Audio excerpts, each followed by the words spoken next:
ये बिहार के लखीमसराय की वो तस्वीरें हैं जहां सावन के महीने में एनडीए सरकार के ललन सिंह की तरफ से मटन पार्टी का आयोजन किया गया है और मटन खाने के लिए लोगों की भीड़ टूट पड़ी है। लेकिन विपक्ष को इस पार्टी से भी ऐतराज है, शायद उन्हें बुलाया नहीं गया इसलिए। वैसे भी बिहार में कम परेशानी नहीं है और इन सब को छोड़ विपक्ष ने लल्लन सिंह की मटन पार्टी पर सियासी तूफान खड़ा कर दिया है। छोड़िए इस मुद्दे को, लेकिन जब बिहार में ये पार्टी चल रही थी तब वोटर लिस्ट की सबसे बड़ी सफाई का अभियान भी जारी था, जिसके तहत परसों तक 35 लाख मतदाता बाहर हो गए हैं। या यूं कहें, या ये फर्जी मतदाता थे, डुप्लीकेट थे, या जो मतदाता नहीं थे वो बाहर हो गए।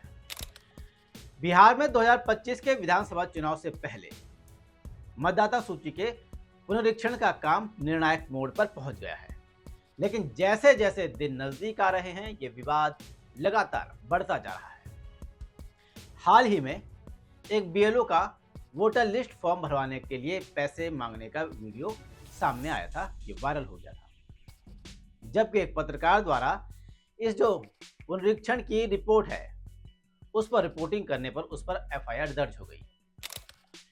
उधर दूसरी तरफ दरभंगा में एक बीजेपी महिला जिलाध्यक्ष पर बीएलओ के साथ बैठकर वोटर लिस्ट रिवीजन के काम को प्रभावित करने का उन पर आरोप लगा है। और इन सब के बीच सरकार में शामिल टीडीपी ने आंध्र प्रदेश में मतदाता सूची के विशेष गहन पुनरीक्षण यानी एसआईआर के लिए पर्याप्त समय देने का आग्रह किया है।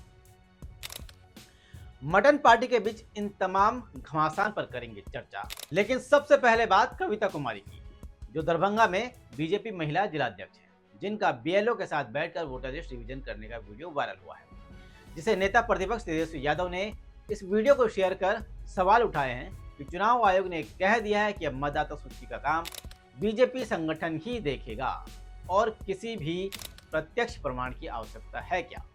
#तेजस्वी यादव। कहाँ है ये बिना मतलब की बात? आप क्यों बैठी हुई हैं? आपको नहीं बैठना चाहिए ना। आप भाजपा की महिला जिलाध्यक्ष, आपको यहाँ नहीं बैठना है। अरे ना, आप नहीं बैठिए ना, बीएलओ काम करे कि आप कीजिएगा काम। नहीं, आपको यहाँ नहीं बैठना है, ये गलत काम आप कर रही है। बीएलओ कहीं किसी के पास नहीं जा रहे, घर पे सब लोग यहाँ लाइन लगा के परेशान है, जबकि सबके घरों पर जाके उनको करना है। और यहाँ भाजपा की महिला जिलाध्यक्ष यहाँ बैठ के वोटरों को डिस्टर्ब करने का काम कर रही है। तो चुनाव आयोग किस निष्पक्ष चुनाव की बात करता है? कांग्रेस ने भी आधिकारिक ट्विटर हैंडल से इस वीडियो को शेयर किया है और सवाल उठाए हैं, जबकि चुनाव आयोग ने इसकी जांच करने के बाद आरोपों को गलत पाया और पाया कि वो अपने परिवार का फॉर्म भरवा रही थी। आयोग ने इन आरोपों का खंडन किया है। इन सब के अलावा एक और वीडियो सामने आया है जिसमें एक booth level officer online form भरने के नाम पर पैसे मांग रहा है। जब युवक ने उससे पूछा कि पैसे क्यों ले रहे हो, तो बीएलओ साहब ने कहा कि चाय पानी के नाम पर ले रहे हैं, यानी खर्चा पानी। अब खर्चा पानी क्या होता है आज के जमाने में आप समझ सकते हैं। ये वीडियो सच्चा है या झूठा, इसकी जांच अब प्रशासन कर रहा है और उसके बाद कार्रवाई करेगा। आप पैसा लिए ऑनलाइन? अरे भैया चाय पानी लेके फोन पे से पैसा दिया वो आप दिया तो लिए कहाँ 20 हुआ रुपया है? फार्म करके लिया है। काहे लीजिएगा फार्म के पैसा? तकलीफ है आपको? तकलीफ है ना, काहे पैसा ले लो, लीजिएगा? वापस ले लो। इसका पैसा लग रहा है अरे वापस ले लो ना यार, हल्ला मत तो करो। वापस लेंगे पैसा, मगर आप काहे लिए पैसा? उधर एसआईआर की रिपोर्टिंग करने वाले एक पत्रकार अजीत अंजुम पर भी केस दर्ज हो गया है, जिसको लेकर तमाम पत्रकारों ने नाराजगी जताई है। खैर, इन तमाम विवादों के बीच चुनाव आयोग की इस कवायद ने अब तक कई चौंकाने वाले खुलासे किए हैं। फर्जी वोटर, डुप्लीकेट एंट्री और मृतकों के नाम तक वोटर लिस्ट में शामिल पाए गए हैं। बिहार की करीब 8 करोड़ आबादी में से करीब 35 लाख से ज़्यादा वोटरों के नाम अब तक हटाए जा चुके हैं, जो फर्जी हैं या डुप्लीकेट या मर चुके हैं। 24 जून से शुरू हुई वोटर लिस्ट रिवीजन प्रक्रिया अब अंतिम दौर में है। चुनाव आयोग के मुताबिक अब तक लगभग 84% का काम पूरा हो गया है। 6.6 करोड़ मतदाता अपने अपने गणना फॉर्म जमा करा चुके हैं, यानी करीब 88.18% मतदाताओं ने वेरिफिकेशन की प्रक्रिया पूरी कर ली है। और अब तक की रिपोर्टिंग के मुताबिक करीब 35,69,000 वोटर फर्जी या अपात्र पाए गए। इनमें 3 कैटेगरियां हैं। मृत मतदाता करीब 10 लाख, स्थायी रूप से बाहर जा चुके मतदाता वो भी लगभग 12 लाख के आसपास हैं, और जो डुप्लीकेट नाम है वो भी पाए गए हैं लगभग 4 लाख से ज़्यादा। और भी कुछ और वजह हैं जिनकी वजह से कई नाम हटाए गए हैं या हटाए जा सकते हैं। कुल मिलाकर 5% यानी करीब 35 लाख से ज़्यादा वोटर्स का आंकड़ा बनता है जिनके नाम हटाए गए हैं।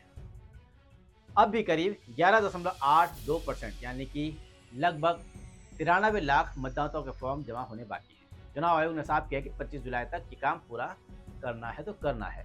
30 सितंबर को अंतिम मतदाता सूची फाइनल हो जाएगी।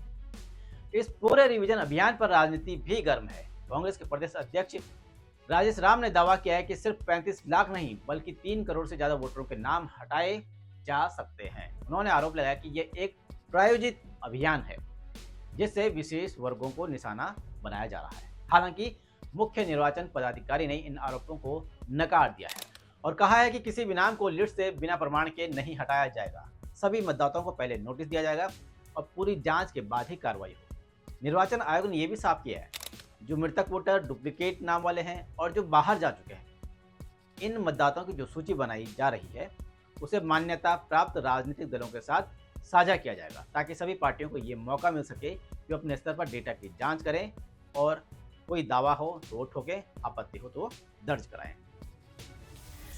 बिहार विधानसभा का मौजूदा कार्यकाल 22 नवंबर को जो इस साल 2025 में समाप्त हो रहा है और इससे पहले यानी कि अक्टूबर या नवंबर 2025 में चुनाव संपन्न कराए जाने की संभावना है।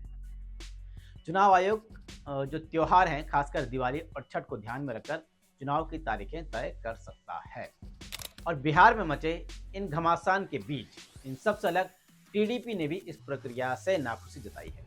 यानी स्पेशल इंटेंसिव रिवीजन को लेकर टीडीपी ने निर्वाचन आयोग से कड़ा ऐतराज जताया है। पार्टी का कहना है कि किसी भी बड़े चुनाव से पहले 6 महीने पहले ऐसा अभ्यास नहीं होना चाहिए।